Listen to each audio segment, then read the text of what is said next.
Hello, hello. We've already had people commenting for the last 10 minutes on the live stream, which is lovely to see. Crystal Palace 1, Nottingham Forest 1, match reaction, and also the transfer deadline day special. With that being tomorrow, there's been news, rumours, and lots of stuff floating around for the last 24 hours, really. As always, do not forget to like and subscribe if you're new around here. And as always, we're joined with Henry. How are you doing, mate? Yeah, just about made it. My phone's on about 30%. I've got one light, which is what is lighting me up right now because there's power outage. So we've got the candles out. And yeah, there's a bunch of vans sat outside doing nothing by the looks of it. So that's brilliant. Well, well, we'll see. We'll see how long you last, mate.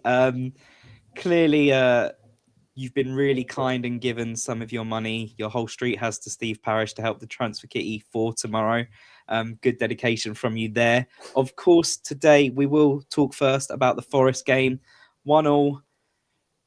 They had 10 men for 45 minutes. It was a tough one. That second half was a horrible watch. Overall, first half I thought was okay. Second half was awful. What did you take from it, mate? Yeah, it was a bit of a weird game. I think first half, like you said, excuse me, very end to end. It was just like a basketball game. It was really weird. I think both teams could have probably scored, and so I think 1-1 at the break was probably a fair result. Second half was awful. I mean, again, 10 men playing against the low block, and we can't break them down, and we struggle so much, and it's so frustrating. And I think I put a tweet out when Pino had, like, for the 15th time or whatever, tried to play a kind of very short, like 10-yard through ball for Mitchell and had overhit it again, and just put out like, oh, he's been useless today. And I got quite a lot of people disagreeing, but I don't understand how he's just like, yeah, everyone said, oh, well, he was busy, he was looking for the ball, he was trying to make things happen. It's like, yeah, but he doesn't make anything happen. And I understand that, like, Johnson was probably worse, Saar was probably worse, but Pino, just something about him where it's just he tries stuff and you can tell he really works hard, but why is he getting himself booked for no reason? And why is he not completing any dribbles in an entire game? And his weight of pass is wrong every time. It's just so frustrating.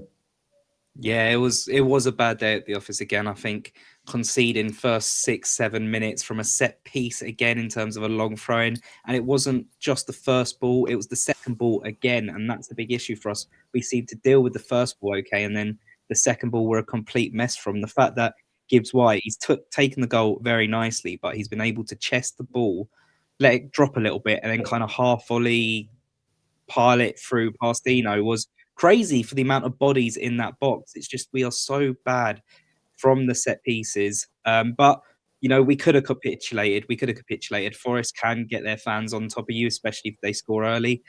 We kind of silenced them. We dealt with it okay. And then our goal was obviously it was a goal. Lerma was due a goal. He literally headed it perfectly, to be fair to him. Handball, red card, and you're thinking, this is looking a little bit nicer. And then the second half, and then of course you talk all the way about. I know low block was so bad at, but you still think against 10 men, your team should be able to suffice against a low block. But lo and behold, the problems are still there. And of course, Henry, like we talk like quite openly, the low block, we can't do anything against it. What do you think is like such a struggle for us in terms of low block? Of course, it's easy to just say they're all sitting back and stuff, but is there something we're not doing right when we're on the ball in terms of these opportunities? I just think that I don't know why I keep yawning. I just think that our players just aren't very good. In at breaking down low blocks. I think we've kind of built a team now where we just have system players. I can't think of a single one of that kind of forward line that have the ability to actually beat a man one on one without just kicking the ball past them and running. Like, none of them have any sort of technical kind of ability or creativity or anything like that. I thought that we were just pedestrian, lazy, slow. We're like you say, we're against 10 men, and he only takes Chadi Riyad off when he apparently, according to Forest fans, should have been sent off for a second yellow. Not sure how they've got to that kind of marker, but there we are. But like, you'd think that we'd have a bit more impetus and kind of drive to our game. Like, Go and get it. Go and like look like you want to win the game. And it didn't look like that. It just looked like our players were like, oh well, point's a good result. We'll just take a point. That we didn't have a shot on target in the whole second half. What is that against Yeah, Angus Gunn? Angus Gunn. I didn't think he still played. yeah, Do you know what I mean? crazy. Just test him. Just test him at least. And the closest we came was Will Hughes spanking it over from however many yards. Like it was just Yeah, awful. it was so weird. Like we had 72% possession in the second half, and we couldn't get a single shot on target. And for me, we will talk about transfers and the needing for squad depth. And me and you have spoken about this since the start of the season. But like Hughes did try a few shots, but why does it feel like the attacking trio have to play like Barcelona around the box, get it to Munoz, he has to drill it in across, and that's the only way we can create opportunities? It just feels like we're very one-dimensional.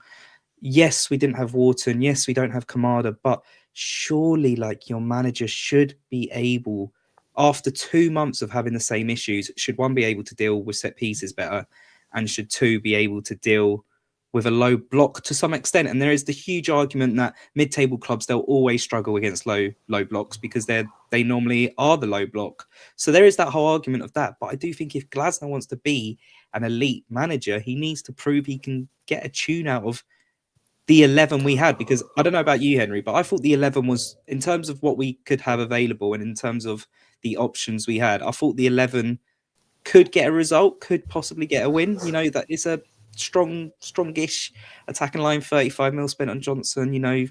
Had a decent back line. There was an opportunity there, right, against the relegation battle in Forest. Forest are really not very good, and I Yeah. was expecting a lot more with all the talk that we were getting before, but they looked really poor as well. And I understand that they had 10 men, so ultimately it looks like we were the worst. But Jesus, they're so open and vulnerable, and you can see exactly why they're losing so many games and why ultimately they're as far down the table as they are. Because if you do remember, they are much further down the table than we are. And I just think that there's an issue. Like, yes. Why is Glass not sacked? I still don't get it. Because it's now, 12, 13 games without a win? No, that's not good enough. Like, really, it's at the point now. And I think people are maybe like, yeah, of course, now we're 9 points clear. But had we lost today and West Ham had actually not kind of fluffed their lines completely against Chelsea last night, it would be down to what, 5 points, 4 points? Like, it's close. We're still very much in it in terms of a relegation battle. And I think that we're just sleepwalking towards it massively because to me anyway, it looks like, I mean, we'll talk about Henderson's comments as well before the game because they were weird. But to me, it seems like it's a team that doesn't want to play for the manager, and we are just sleepwalking towards relegation at this point. Yeah, for me, like, we are lucky that we have the teams below us that we do. Leeds went on the run of 1 loss in 10, and everyone's been saying Leeds are great. They are still below us, and they got battered by Arsenal, and they have some really hard fixtures coming up. West Ham fluffed their lines. They've been looking a bit better, but they still show big weaknesses. I mean, their manager bringing on Max Kilman was hilarious because he's been pony, and that was a huge reason for it. So we are lucky we have them below us. We are lucky we have the points that we have. If we were a few points less, I'd be a lot more stressed. But there is cause for concern. There is that moment. What if it doesn't click when all the new players are kind of in and the injuries come back? What if that doesn't work? Because Munoz and Sarr have come back and we haven't shown any more attacking strengths that we did when they were first here. So there is definitely a huge worry. So I completely understand that. And whilst you brought up the Henderson comments, we might as well get through that now before we talk about the transfer news and Mateta and all that. But Henderson basically said, we had a disappointing run, and to be honest with you, inside the building, we know exactly why that is, and it's not to be spoken with outside. Now we've got the energy back, and we're looking forward to going into this next run of fixtures. I mean, the way he's phrased that means there was definitely an issue, right? It's not just like, we know what's affected us tactically on the pitch. It's more like there must be an issue. No, I mean, you can speculate to as much as you want, but like whether that's to do with the whole Glasman situation with Gay leaving, etc. I don't know. We don't know what's going on with Mateta either. By the sounds of it, I don't know if you saw Munoz liked a kind of like compilation of his misses this year, and he liked it, and then he's unfollowed everyone, including Ollie Thomas, which I think is that was hilarious. The worst part. But yeah, I'm not surprising. They're 12 games without a win. Like the atmosphere probably is a bit shit around the dressing room. You know, they've gone from the highs of last May to where we are now. I mean, I'm feeling a bit fed up with it, to be honest. Again, it felt like a chore. I felt like I just had to watch Palace today. I didn't want to. Yeah. I had to.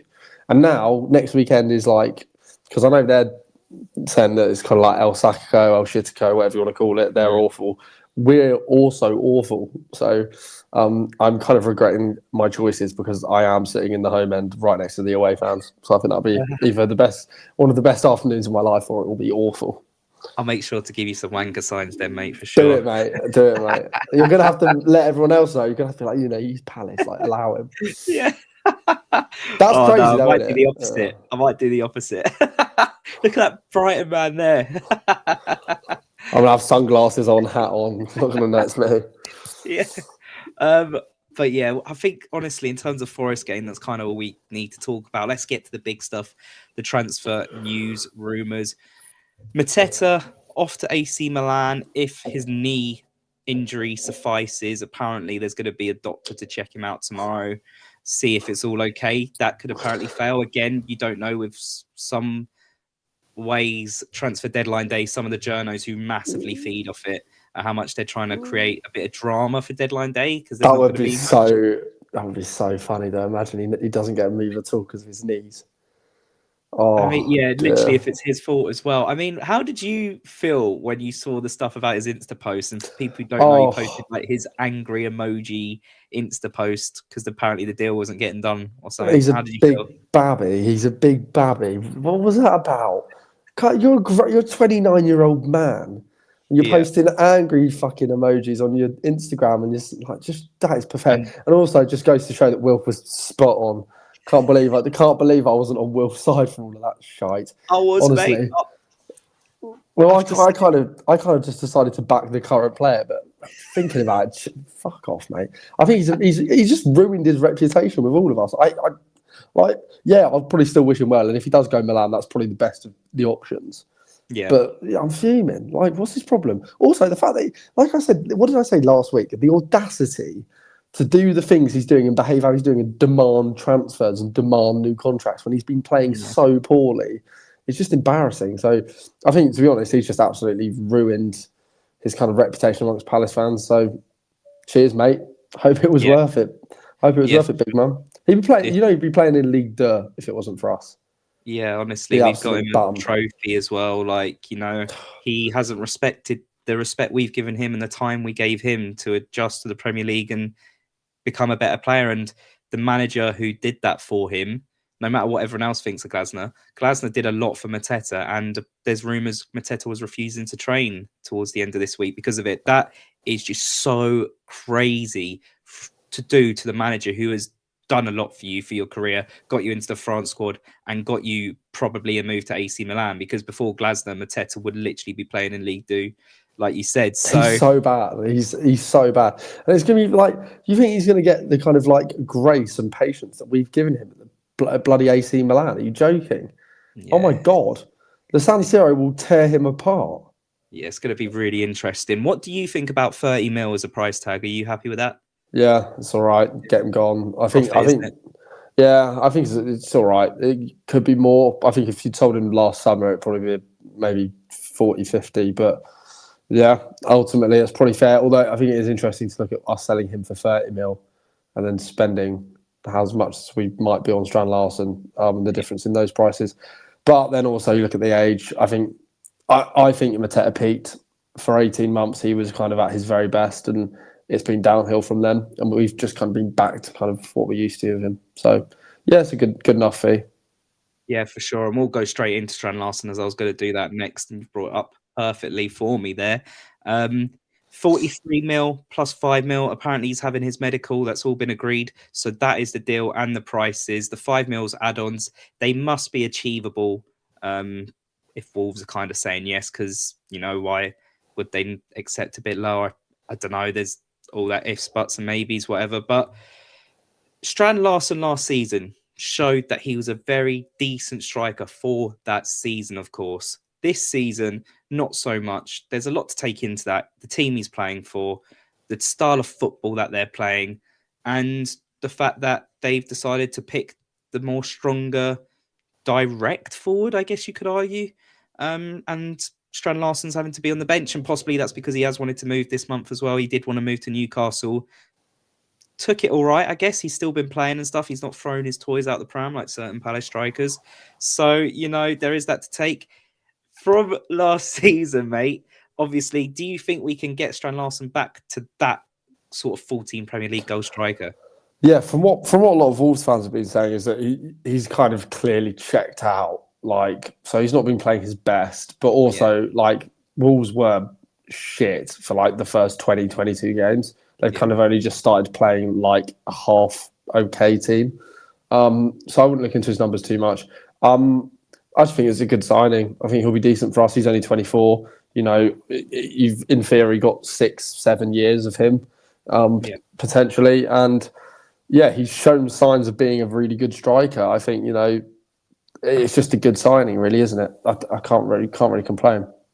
Yeah, I like the age. I like the fact that he is Great age. Yeah, great age. And I like that he's got the experience and he has achieved decent numbers before, because we've seen with Mateta, it can be up and down. You can have a bad season, you can have a good one. So at least he's shown that he can have a good one. The price tag, it's not my money. I love that line. It's not my money.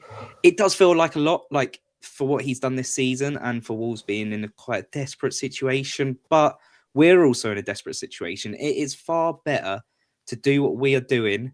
Someone's just said in the chat, great reference to you. We got to do what we've got to do, because Mateta's thrown his toys out the pram, and I do think it's affected some of the squad. And if he's acting like a child, we do not want that. We have enough issues as it is, so we need to get him out sorted and get someone who's fresh, top striker, and hopefully, if we give Strand Larsen the chances he hasn't had at Wolves, apart from the one yesterday, which I don't think was as horrible as people were suggesting. When I heard it was a 3-yard sitter, I was like, directing the goal, but it's literally to the right of the goal. And anyways, is what it is. We'll have to wait and see. After that, we kind of don't know what's going to happen to deadline day, but it could be an exciting one. How do you see it going, mate, throughout the day? Well, obviously, we also got Gesson in. We haven't spoken about that. Oh, of course, go for it. Thanks for reminding me, mate. It's all right. Yeah, no, I'm buzzing with that. He was like our number one target in the summer, and it's just kind of taken the long route, but eventually it's happened. And I think I wouldn't pay. I know Villa fans have been like absolutely grilling him and saying like they would have paid 40 million for Mateta and given us Gesson. He's like kind of not really been played in the right position for Villa. Very wide. I think he's better central, where he'll play for us. It's a great signing. I think he's got the kind of one-on-one creativity, technical ability and flair that we lack everywhere else on the pitch at the minute. So I think he's a great signing, and obligation to buy. I think I don't know what the clause is. Yeah, but it will be based on probably how well we do in Europe, how many games he starts, etc., etc. But good business. Yeah, no, I'm excited by Gesson too. As we said, we really wanted him in the summer. So, Glasner and Emery, obviously managers don't have the full say in terms of transfers, but Glasner and Emery have clearly seen something in this guy. And the fact is that Gesson joined a club who are trying to battle for like top 8. And then they become title challengers somewhat, or top 4 challengers. And he's a young 24-year-old who's not going to get the time to play consistently and grow and learn the confidence that he's going to be able to get at Palace. Where do you see him playing across the front three? Probably just in one of the 10s. Maybe up front as well, actually, whilst Nketiah's out, / before Strand Larsen's kind of up to speed. I just think he's a really good option. I actually thought Uche did quite well, actually, at strikers today. It puts himself about a bit. He's still he's weird, because when he's on the ball, he looks quick, but when he's off the ball, he looks so slow. I just think he's going to be a really good addition. And ultimately, it now means that we have Sarr, Pino, Johnson, and Gesson as that kind of the options for the 10s. Like, that's good. 4 really good options for 2 positions. That's kind of what you want.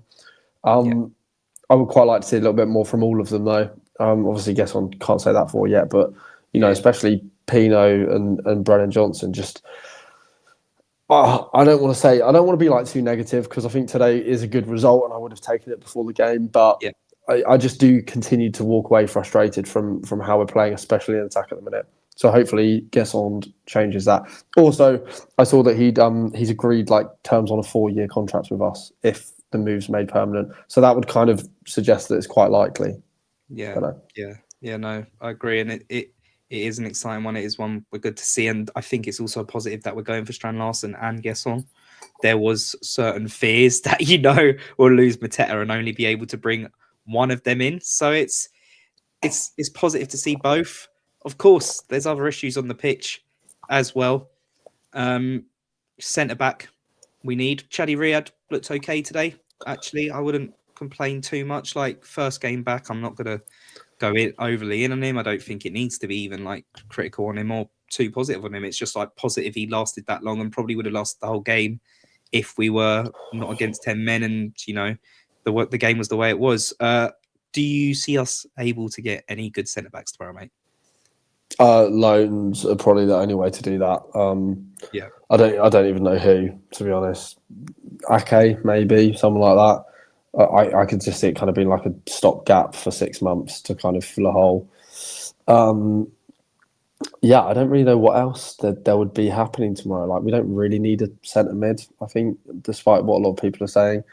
I think I still can't, like, if I was running the club, El Awadi would be playing for Palace right now already, because I cannot believe, like, having watched like a fair bit of him over the last few weeks, I can't believe that we're not going for him. He's perfect for us, and he's actually just really good at football.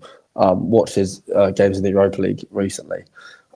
Just really, really impressed by him. But apparently the club don't think we need the replacement, even though Munoz is definitely off in the summer. I just don't understand, to be honest.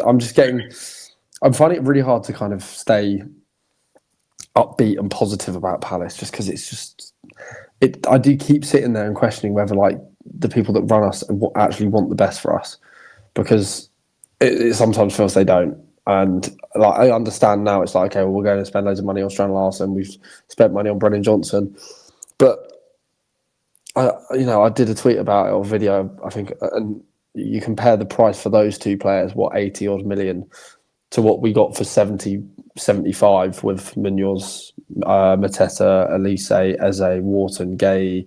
Like, it's weird. I just don't really understand it. I don't know why we're changing the model so much. And shying away from what works. But I guess on the counter, you've got to have players that are ready to come in and make an impact. You can't always be kind of developing and selling. So I don't know, mate. I think it'll be Strand Larsen in, and I'd be surprised if anything else happens. I feel like for some reason I just have a bad feeling that Paris thinks that Chadi, Riyad, and Camvo are kind of two appropriate options for that third centre back role.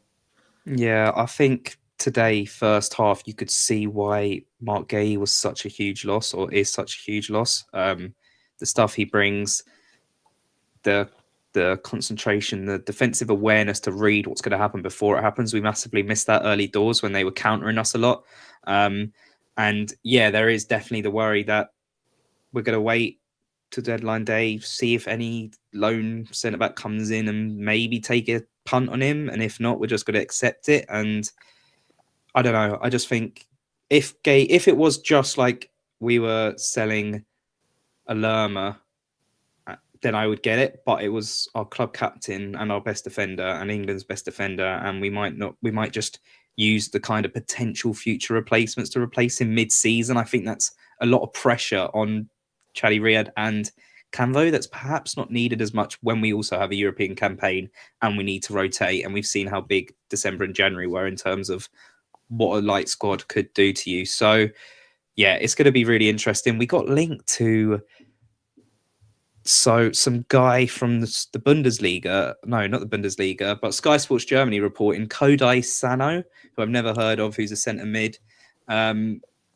That could potentially be an option. I think it sounds like Palace are either going to go for a centre mid and maybe keep Lerma as your definite centre back option, even though I didn't think he was bad today, or they're going to probably go for a centre back. I can't see them doing both because people are arguing that we need both. But yeah, he's I think George Mendes is his agent. He's also Strand Larsen's agent. So I think that's why I think we've been offered the chance to sign him, which is a really weird term.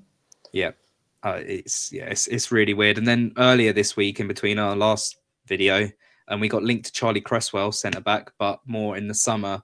Would that be a nice signing for you? I know we can't do it now, but if we were going to the summer for him, I was told on Twitter that I didn't even know who he was a couple of weeks ago. So I'm not actually going to give my opinion on Charlie. No, Charlie Cresswell's brilliant. Like he's just a very good. Like he's 23.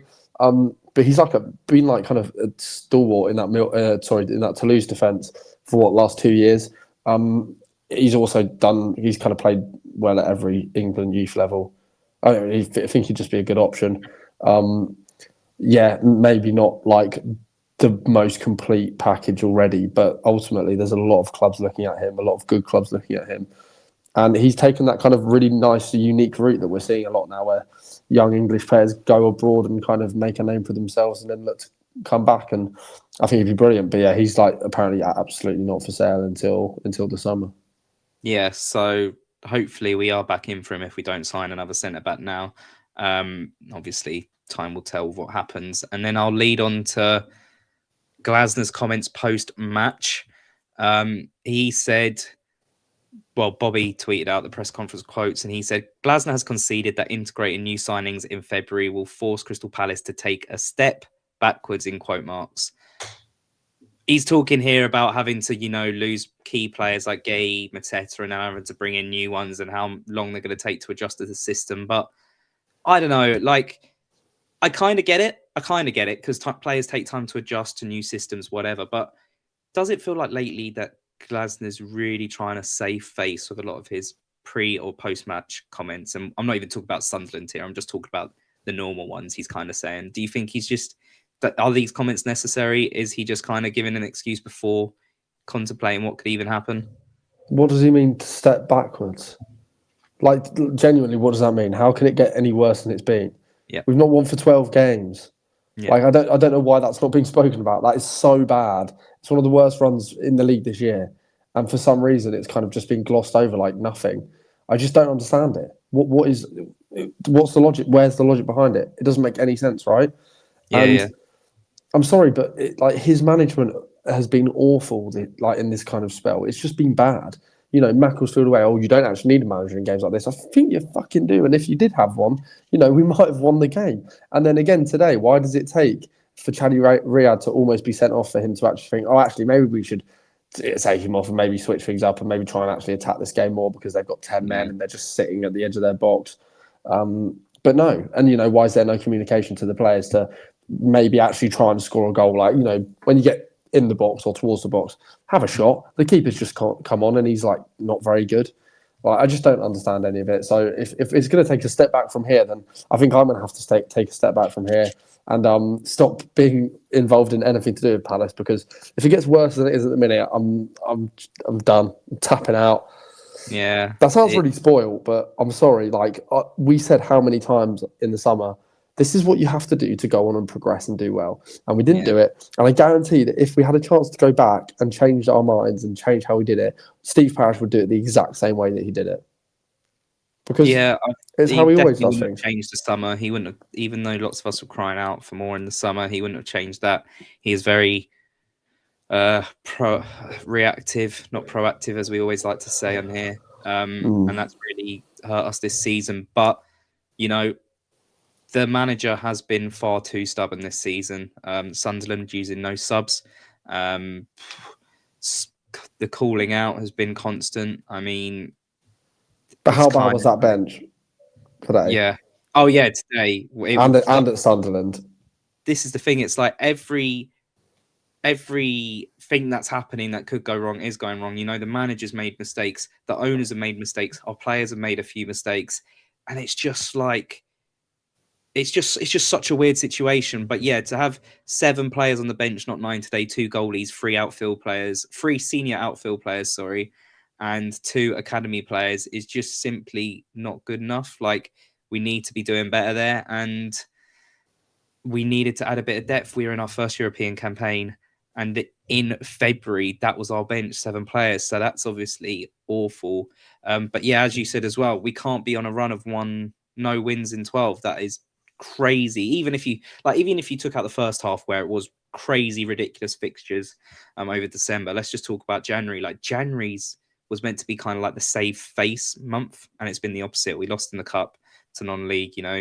We looked poor against Sunderland. Poor against Chelsea. Today we look poor against 10 men. These are big glaring issues. So I don't know. Like overall, mate, do you think whatever we do tomorrow, do you think that can kind of? We've got huge games after that: Brighton, Burnley, Wolves. We need at least probably 7 points to kind of make the season worth anything in the Prem. Can you actually see the transfers we bringing in doing anything to kind of help that? I don't know. I think you're right, though. I think these next 3 games are massive. I think you need 3 wins, to be honest. Like, Brighton are in free fall as much as we are. They're really struggling. Their fans are all fuming. They all want their manager out. He's very similar to the Glasner. He's not very tactically adaptable, which is probably why they're such bezzy mates. Wolves and Burnley have to be wins, and I think I just, like you said earlier, it's like the excuses are already being made. Oh, we're going to take a step back. Why? Why are you saying that now? It does just feel like he's trying to save face already for what he thinks is going to come. Or if results do go badly or as bad as they could go, then he can be like, well, I did say that it's going to take time. But ultimately, to get less than, I think, 6 points out of those 3 games would be just an absolute disgrace. Yeah. But this is the same group of players. What's wrong with them? Genuinely, what's wrong with them? Even watching them today, like watching Lacroix today, I was like, what is wrong with him? What am I watching? To be honest, I thought Hughes was our best player today. I don't think anyone kind of shone very much, but I think he, got stuck in, considering, his ties or otherwise to Forest. Yeah. But I just, all of the players, Richards, even Hendo, like it just feels like you're watching 2 completely different players, and that makes me worry about what actually has happened behind the scenes, because it must have been bad for it to be impacting them this much.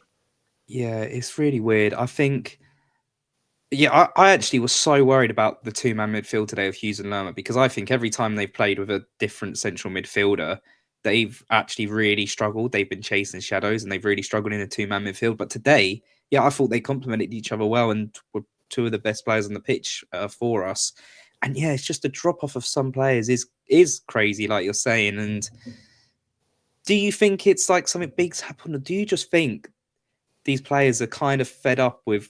I don't want to say fed up with Glasner, but he's announced he's going to leave. He's just done it off the whim. They found this out during a crap run. Do you think just mentally, like, this is just affecting them as much? And they, when you do get that new manager and everyone talks about the new manager bounce, do you just think they're just a bit like, I don't want to say half-assed, but it just feels a bit like that, right?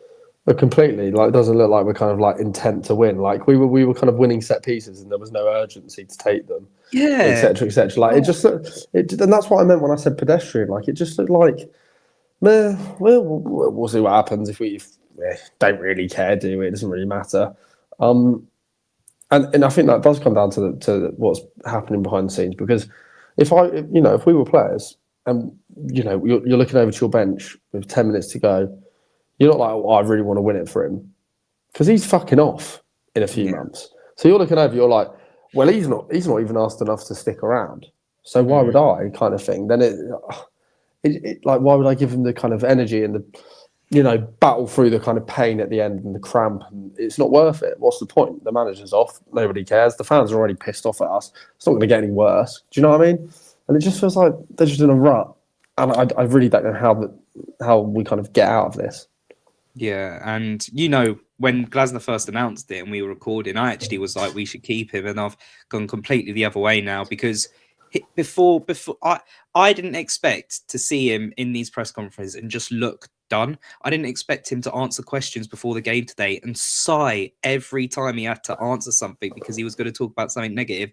I didn't expect to see his head drop so quickly in games, because I sit in the main stand and I see when his head drops. I didn't expect all this, because I thought he's got a winning mentality, blah, blah, blah.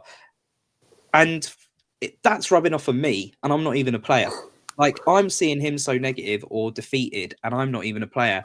I can't imagine how the players are feeling, because he's so checked out. Yeah, like so checked these out. players are committed that are playing right now in my head. Like the ones that are in the squad today, I feel like they're all committed at least till the end of the season. You never know what happens at the end of the season, but they're all committed to play. They want to win. But yeah, I just it must be so hard to see everything going on, see what's happened in the transfer window, not really know how the squad's going to look during a European campaign, and try and be at your best. And I've spoken definitely about us not having that proper leader as well in the team. It's probably even harder. So it's just, I think tomorrow's could be quite a big day. It could go any way. Um, I just don't know how it's going to go. Let's say if you had to bring in if you had to guess, how many signings are you saying we're going to bring in? 2. Yeah, that's It'll what be I'm thinking. Strand Larsen, which is probably already done. And well, what's the time? Yeah, it's not going to be announced tonight, I doubt. So Strand Larsen, which will be announced tomorrow, but only if Mateta leaves, because by the looks of it, he's not going to pass a medical. I Oh think God! hopefully he does. Oh, just take him, take him. He's just what does it matter if he's got dodgy knees? Ciro Immobile played in Italy for about 75 years and was absolutely fine. That would be so typical Palace if he Oh fails. Jesus! Because then we are fucked. What if he's stuck around and he just doesn't want to be here? What Oh would you do dear. then if you're Glasner? I'm Put guessing he's him. going to play him, but would you do the No, same? no. Don't play him. Send him to the 21s. Send him to the 18s. Make him train on his own. Fine him if he doesn't train. I'm sorry, you cannot play him. He said he wants to leave. He's so checked out. Like I don't see a world in which it will be possible for him to come back into the side and play. Imagine how the Yeah, fans would react. You could hear the fans chanting Wilf's name in the away yeah, end today because of anti Mateta. Like so funny. I guarantee the second Strand Larsen comes in, the song will change to boom, boom, boom, boom. Strand Larsen's in the room. Like something about Mateta not being better, something like that. I saw it on Twitter the other day, but 100% that'll be happening. Yeah, People don't yeah, want him around the club anymore. He's completely, and this is what happens when you behave like a big baby and you just throw your toys out the pram. Because now, when something does go wrong because you've got shit knees because you're ancient, like when the medical fails, you can't go back. What are you going to do, mate? What are you going to do? Like he's not going to play, is he? So this is the issue though, will he? Because I'm guessing if that fails, then Strand Larsen definitely won't be coming in. no. So that's a really big issue for us as well. I know people, like some people in the comments earlier were talking about possible Chelsea centre back coming in on loan. I do not see that happening. Achapong will stay at Chelsea. I mean, I don't know what's going on with the Dortmund guy. They loaned a guy to Dortmund. They've cancelled his loan. They're probably going to send him to Strasbourg, of course. I think he's gone now already. And so I don't really Disassi maybe, but I see Disassi going somewhere else. Ake, personally in my head, I would have thought maybe he would have joined at the same time of Gay if that was a possibility. So I can't see him being a possibility, and it's going to be a scramble if we generally want a centre back. Other people as well were talking in the comments. I think it's something we've obviously brought up before, but just something worth highlighting. Why is Parish using his money now and not in the summer? What's your thoughts on that, mate? Do you think there's a genuine reason, or do you just think He's panicking? I think he always tries to do things as cheap as he can, which works for a lot of senses, and it has worked for many years. And you can't always begrudge it, but I think he is just cheap. He tries to do things as cheap as he can. He tries to save as much money as he can, and to be as cautious as he can. And I think he's realised that he's in trouble right now, and he's got to sort it out. So that's the only kind of logical reason for me, is that he's kind of realised that fucking hell, we need to sort this out. Yeah, no, I massively agree as well. I'm just seeing so many Italian journos now jumping on this Mateta injury latest. We did all hear he had an knee injury, and when I've been hearing him get linked away so much, I was like, this knee injury is probably lies then, but it sounds like it's probably something real, which will be so annoying. We got to say, like, we have made decent amount of profit on him. Maybe looking forward, we just need to sell our players this summer when they peak. Do what Brighton do, man. Do what Brighton do. Sell them when their stocks are the highest. Yeah. You know, McAllister won a World Cup. Sell. Yeah. You know, I can't believe they turned down 90 million from Matoma. That's probably the only thing Brighton have done that's wrong in the last few years in terms of sales, because that was insane. But, you know, like Trossard, they got like 45 million for him. Yeah. He's not worth that much, but you sell him when he's good, so you get him gone. Do you know what I mean? Yeah. So yeah. Oh, that's my light gone Oh, out. there's the power gone. If There you it guys is. weren't here earlier, Henry's had a power cut and he's having difficulties with his lighting due to that. But I guess actually we were kind of closing off anyways there. But Mateta is a huge reason for there it is. It's gone, Gone, guys. bro. It's just gone. It's gone. Mateta is a huge reason for us being in the position we're in. Tomorrow, deadline day, we will see what's happening there.